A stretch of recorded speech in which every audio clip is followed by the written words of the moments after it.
Get Hip hop.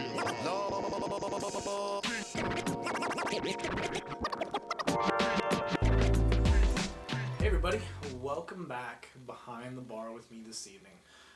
This is one of those nights where I just needed to have a couple beers, so I thought I'd share the first one with you.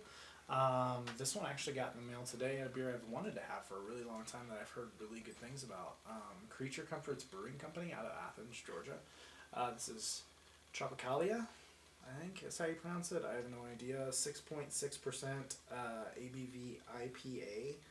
And I've heard good things about it. I don't know a ton about it. My buddy Nick reached out to me and asked me if I'd like some of this, and he sent me some. I actually got it in the mail today, so I figured I'd give it a shot and see what we thought, guys. As I said, I've heard really good things. Only downside of this can, and I will warn you ahead of time, it is a smidge old. This was canned April 7th? Packaged on April 7th. It says best by June 7th. So we're definitely in that window since we're mid-May, but I typically like to have mine around the 4-week mark or about the 5 to 6 week mark. So regardless, we're going to give it a shot and see what we think, and I thought I'd give it a shot on camera with you guys. So Nick, thank you very much. Pours out kind of, I don't know how much of this is chill haze. A little hazy, not completely see-through, not a West Coast style, but I can see my finger kind of through the shadow of my finger through the glass. Pours out just kind of a yellow, orangey yellow light color. Pouring it out into my glass. It's got, it's about 2 fingers of big white fluffy head. Big soapy bubbles. It looks like a fantastic looking IPA in the glass. It looks killer. Let's see what it smells like.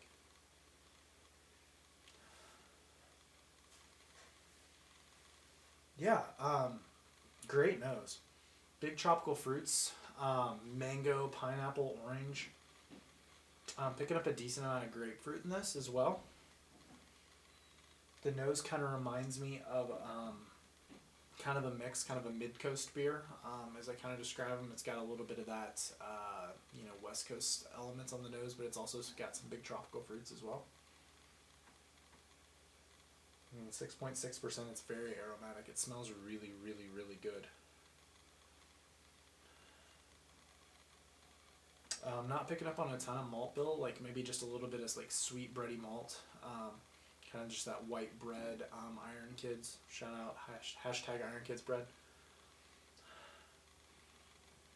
Yeah, it smells killer in the glass. It actually reminds me, this is going to be hard for some people to agree with because I think a lot of the country doesn't get what I'm about to say, but this actually reminds me of true West Coast Sculpin on the nose. A little bit, just really aromatic. The Sculpin that we get here, I don't think is brewed at the same place as the one that you can get like in San Diego, because that one's really, really fruit forward. What like this is. It smells killer, guys. I could sit here and smell this all night. It smells amazing.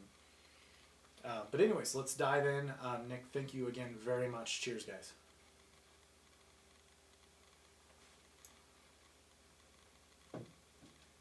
Oh yeah.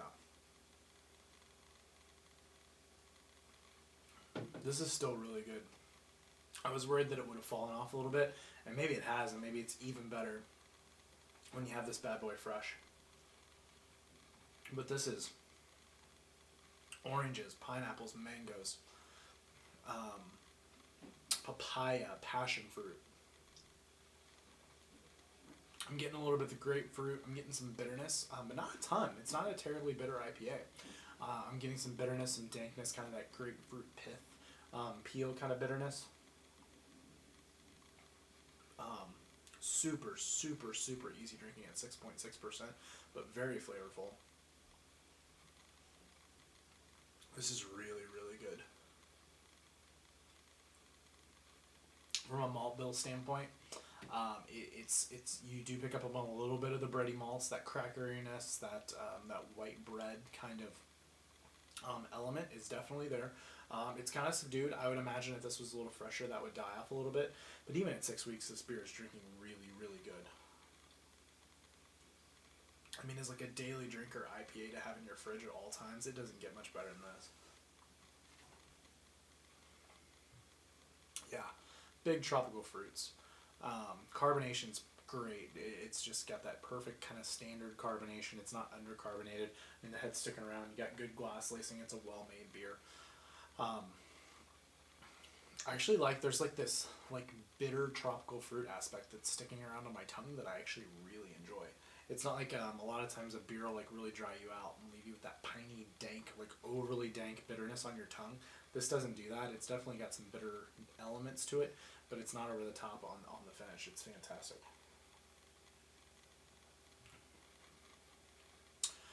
Mouthfeel wise, it's got a medium mouthfeel. It's pretty standard, I would say. It's not that like that creamy velvety or anything like that. This is kind of your standard like West Coast, Midwest, just kind of standard IPA, mouthfeel. It's not watery by any means, but it's not chewy. It's not creamy. It doesn't have that like New England style creaminess to it, but that's not a bad thing by any means. This is fantastic, guys. This is an A beer for me. I mean, world class IPA at 6.6%. There's a lot that are better, but if this was available in my local market, there would be a 4 to 6 pack however they sell this in my fridge at all times. This is fantastic. As far as a grade, I'm thinking 95, right there in the middle. I mean, there's nothing about this beer that I dislike. Wow, that's killer. I'm surprised. This is great. I had heard good things about this beer, but I hadn't had it yet, and I really appreciate getting to finally try this. This is fantastic. On that note, if anybody from that area in the South or anything happens to watch and is a Creature Comforts fan or is in the neighborhood, I'm actually going to be there on Saturday. They are doing a rare stout release, their second bottled stout release, I believe, which is Existence, which is a barrel-aged stout aged for 19 months in Willet barrels. It's sold out essentially instantly, but somehow I managed to snag entry into the event. So I will be there at 7 p.m. on Saturday night.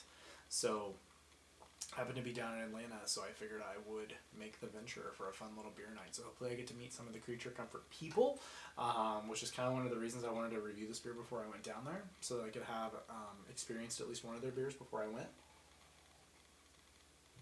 And I'm really looking forward to it. I've heard. I'd had some of their beers before. I'd had Sea the Stars, which was their barrel-aged maple stout, which I thought was really damn good. Really, really good. So I'm really excited to get a couple bottles of Existence. I don't know if you'll see a review of one or not. I'll drink it at some point, but I think it'll be shared with people, and I typically don't do reviews when I do that. But we'll see what happens. But I will be down there, so if you happen to watch my videos and be in that area, let me know. I would love to meet up and have a beer and say, hey, whatever it is.